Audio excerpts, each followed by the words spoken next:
সাকিবের ব্যাপারটা ভিন্ন। সাকিব একটা তার অ্যাকশন নিয়ে একটা ঝামেলায় ছিলেন। সো সেই ব্যাপারটা আমরা সমীচীন মনে করেছি যে বাংলাদেশ ক্রিকেট বোর্ডের থেকে বোর্ড যাকে আমি মনে করে যে এই আলাপগুলো করার জন্য সেটা সাধারণত ক্রিকেট অপারেশনসের তরফ থেকেই হয়ে থাকে এবং সেখান থেকে আমরা একটা ফিডব্যাক পেয়ে থাকি। তো সেই প্রসেসটাই ফলো করা হয়েছে এবং ক্রিকেট অপারেশনস তার সঙ্গে আমার মনে হয় যোগাযোগী ছিলেন এবং যেহেতু ফিডব্যাকগুলো আমরা তাদের কাছ ক্রিকেট অপারেশনসের কাছ থেকেই পাচ্ছি। আমি দল ঘোষণা করার আগে আসলে একটু দুঃখ প্রকাশ করে নিচ্ছি যে এই গত দু একদিন আপনারা অনেকেই ফোন করেছেন।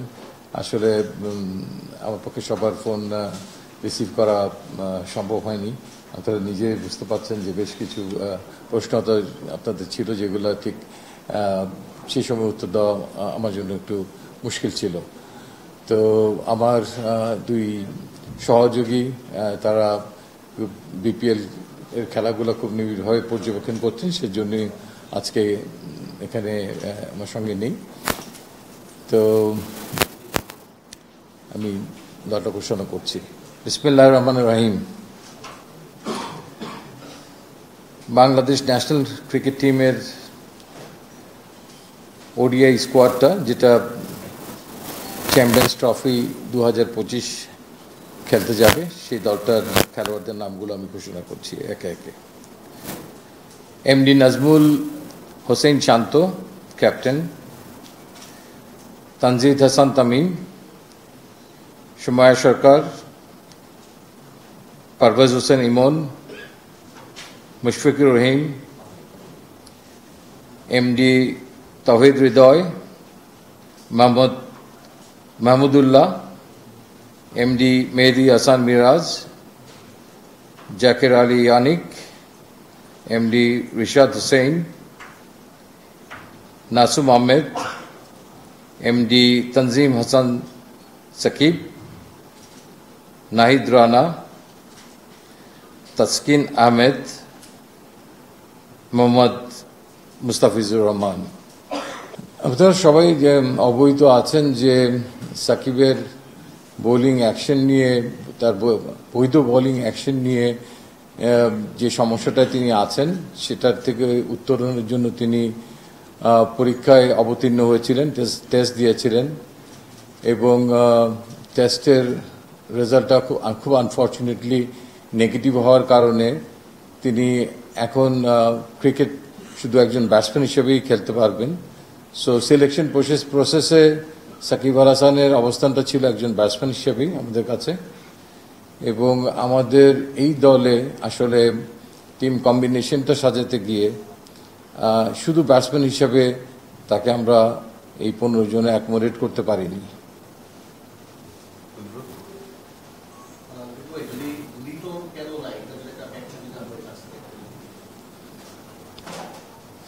দুটো কারণ আমি বলবো এখানে মুখ্য, যে লিটনের আউট অফ ফর্ম। একটা ব্যাটসম্যান দীর্ঘদিন ধরে এই একই ফর্মেটে রানের তীব্র খরায় ভুগছে, এক আউটের প্যাটার্নগুলো অনেকটা একই রকম এবং ক্রিকেটের প্রত্যেকটা ফর্মেটেই প্রত্যেকটা ফর্ম বলতে আমি বুঝছি হোয়াইট বলের একটা পাওয়ার প্লেতে যে অ্যাডভান্টেজটা নেওয়ার দরকার, সেখানে আপনি দেখবেন ওয়েস্ট ইন্ডিজে যেখানে আমরা 300-র কাছাকাছি রান করেছি, 300-র উপরে এক ম্যাচে রান করেছি, স্ট্রাইক রেট দেখেন, ক্রিজ অকুপাই করতে পারছে না, প্রেশার চলে আসছে স্ট্রাইক রেট নিয়ে তার পার্টনারের উপর। Number 3 is getting exposed. তো সেই সমস্ত কারণে আমরা তাকে তারপরেও অনেক আস্থায় রেখেছিলাম, অনেকগুলো ম্যাচই তাকে আমরা হোয়াইট বল ক্রিকেটে সুযোগ দিয়েছি। মাঝখানে শ্রীলঙ্কার সঙ্গে ঠিক একটা ডিসাইডিং ম্যাচে তাকে আমরা দলের একাদশে দলে রাখিনি লাস্ট ম্যাচটাতে। তো ঠিক আস্থার জায়গাটা অনেক সময় একটা ব্যাটসম্যান আউট অফ ফর্ম থাকলেও যখন তার প্রতি অনেক সময় ঠিক আস্থার জায়গা থেকে দলে সিলেক্ট হয়, সেই জায়গাটা আমার মনে হয় যে এই মুহূর্তে তিনি সেই অবস্থানে নেই। এক সেকেন্ড হচ্ছে সৌম্য সরকার এবং আমাদের Tamim, they are doing well as a pair, so that এখানে দেখা যাচ্ছে যে এই দুজনই সম্ভবত ক্যাপ্টেনের সঙ্গে আমাদের, যেহেতু আপনারা জানেন ইন্টারাকশন হয়, যে তারাই ইনিংসের শুরুটা করতে যাচ্ছেন। সো ইনফ্যাক্ট প্রথম একাদশেও তার জায়গা নেই। তো সেই জায়গায় আমাদের কাছে মনে হয়েছে যে লিটনের ক্লাস নিয়ে কোনো সন্দেহ নেই, তার মেধা নিয়ে কোনো সন্দেহ নেই, তবে ফর্মে মাঝে মাঝে মানুষের যখন এরকম একটা ঘাটতি দেখা যায়, সংকট দেখা যায়, তখন সেই সংকট থেকে তাকে বের করে নিয়ে আসার জন্য আমার মনে হয় যে একটা সময় তাকে যদি নিয়ে আমরা আরও কাজ করতে পারি, তাহলে তাকে আমরা আরও স্ট্রংলি ইন্টারন্যাশনাল ক্রিকেটে ফেরত নিয়ে আসতে পারবো। কাজ করতে আমি বোঝাতে চাচ্ছি যে আমাদেরও এক্সপার্ট আছে, আমাদেরও অ্যানালিস্ট আছে, বিপক্ষ দলের অ্যানালিস্টরা অনেক বেশি সফল হয়ে যাচ্ছে তাদের পরিকল্পনা নিয়ে লিটন দাসের এগেনস্টে, সো দ্যাট সেগুলোকে ব্রেক করার জন্য আই থিঙ্ক এটা একটা উত্তম সময় যে লিটনকে দলের থেকে বের করে নেওয়া মানে এই নয় যে তিনি দল থেকে ভাগ করে গেছেন, সামনে আমাদের অনেক খেলা আছে এবং আমাদের এক্সপার্টিসরা এই সময় লিটনের এই দুর্বলতাতম জায়গাগুলোকে কিভাবে আরো শক্তিশালী করা যায় সেটি নিয়ে ডেফিনেটলি একটা কাজ করার সুযোগ পাবে। প্রত্যেকটা দেশেই মানে অভিজ্ঞ ক্রিকেটার যারা একসময় তাদের শেষ হয়, যাই হোক আমাদের দেশে দুইজন সিনিয়র ক্রিকেটার অন্যভাবে শেষ হলো। তো সাকিব একটা যৌক্তিক কারণেই তিনি দলে নেই, উনিও অন এন্ড অফ ছিলেন, খেলছিলেন নানা কারণে, আর তামিম তো অনেকদিন ধরে অফ ছিলেন। তারপর আপনাদের আগ্রহ ছিল যে আসলে এই ধরনের ক্রিকেটারদের অন্তর্ভুক্ত করা। এই হাইটের ক্রিকেটারদের অন্তর্ভুক্ত করার ক্ষেত্রে আসলে সিলেক্টরদের নানা ধরনের কম্প্রোমাইজ করতে হয়, ফিটনেস সহ আরো নানা ইস্যু। ওনারা যেহেতু মানে অটোমেটিক্যালি ওনারা একজন রিটায়ার করেছেন আর একজন বোলিং অ্যাকশনের কারণে নেই, ফাইনালি দলটা করতে গিয়ে আপনারা কমফোর্টেবল ছিলেন কিনা যে অনেক ইস্যুতে আপনাদের কম্প্রোমাইজ করতে হবে? দেখেন, কম্প্রোমাইজ কথাটা খুব আপেক্ষিক। দল গঠন করতে গিয়ে অনেক কিছু বিবেচনা করতে হয়। একজন 25 বছরের তরুণ যতটা সতেজ থাকে, একজন 35 কিংবা 37 বছরের খেলোয়াড় ঠিক তার ফিটনেসের জায়গাটায় ঠিক সবাই বলবো না, হয়তো সেই জায়গাটায় ঠিক সেই জায়গাটা ধরে রাখা খুব কঠিন হয়। বয়সের সঙ্গে সঙ্গে মানুষের রিফ্লেক্স একটু কমে, মুভমেন্ট স্লো হয়, এটা খুবই স্বাভাবিক।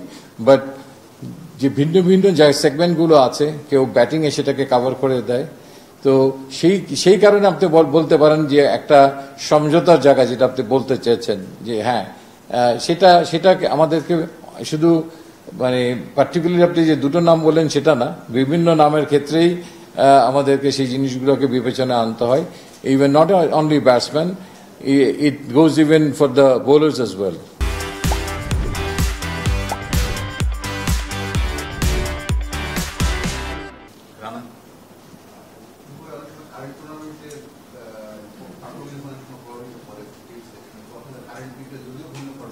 একটু আমি আবার যদি বলে একটু তাড়াতাড়ি বলছি।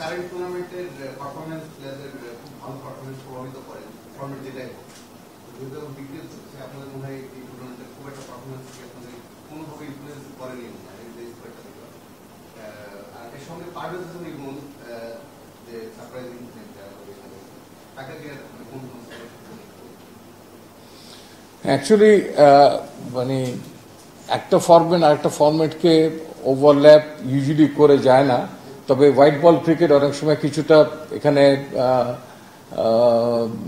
কথাবার্তা আসে যে একটা হোয়াইট বলের টুর্নামেন্ট হচ্ছে, কিন্তু তার মেঞ্জেসটা টোটালি ভিন্ন। তো কাজেই এটা যে খুব গুরুত্ব বহন করে আমি সেটা বলবো না, বাট একদম যে গুরুত্ব বহন করেও না সেটাও বলবো না। তবে আপনি যেটা বললেন যে হ্যাঁ, পারভেজ হোসেন ইমনের কথা বললেন, এখানে অনেকেই কিন্তু পারফর্ম করেছে। এটা এমন একটা উইকেট, আমি প্রসঙ্গে যাওয়ার আগে আমি বলি, এই টুর্নামেন্টটা এমন একটা উইকেটে খেলা হচ্ছে, একাধিক উইকেট একাধিক ভেন্যু, যেখানে খুব ব্যাটিং ফ্রেন্ডলি উইকেটে খেলা হচ্ছে। আপনি যখনই দেখবেন যে একটা সেট ব্যাটসম্যান আউট হওয়ার পর একটা নতুন ব্যাটসম্যানও এসে তার থেকে আরো বেটার স্ট্রাইক রেটে ব্যাটিং করে যাচ্ছে, that means this wicket is very very batting friendly. নাহলে অনেক জায়গায় আপনি দেখবেন অনেক উইকেটে একটা সেট ব্যাটসম্যান যখন আউট হয়ে যায়, তখন তার পরবর্তী পর্যায়ে দেখা যায় যে স্ট্রাগলিংটা শুরু হয়ে যায়, নতুন ব্যাটসম্যান এসেই ঠিক সেই মেজাজে ব্যাটিং করতে তো পারেই না, তার থেকে স্ট্রাইক রেট অনেকটা কমে যায়। বাট এখানে কোনো কোনো ক্ষেত্রে আপনি দেখবেন তার থেকে অনেক বেশি হয়েছে, কোনো কোনো ক্ষেত্রে দেখবেন নাম্বার 6, 7 আপনি, আমি যদি মাহিদুল ইসলাম অঙ্কনের কথা বলি, উনি একটা সুযোগ পেয়েছে, ওনার ব্যাটিং দেখে মনে হয়েছে যে আই মিন এক্সেপশনালি মানে অনেক ভালো ব্যাটিং করছে। তো এরকম সাব্বির রহমান রুম্মানের কথা বলতে পারি, এরকম অনেকগুলো ইনিংস আপনাকে আনতে পারবেন, মানে মাল্টিপল প্লেয়ার্স যেখানে ভালো খেলছে। আপনি লাস্টে যদি আমরা আমাদের সোহানের কথা বলি, আই মিন যে সিচুয়েশনে, আই মিন যে পজিশনে তিনি খেলেছেন, সো উইকেট অলওয়েজ আমি মনে করি একটা মুখ্য ভূমিকা পালন করে, যে পিচ কতখানি সহায়ক, সেটা কতখানি সামটাইমস বোলারদেরকে হেল্পলেস করে দেয়, সেটা একটা ইস্যু। বাট এই টুর্নামেন্টটাতে so far we are very happy যে খুব ভালো উইকেটে খেলা হচ্ছে, বোলাররা কিছুটা আন্ডার স্ট্রেস পড়ছে, ব্যাটসম্যানরা মন খুলে শটস খেলতে পারছে, এই কারেজিয়াসলি খেলতে পারছে, যেটা খুব আমাদের দরকার ছিল।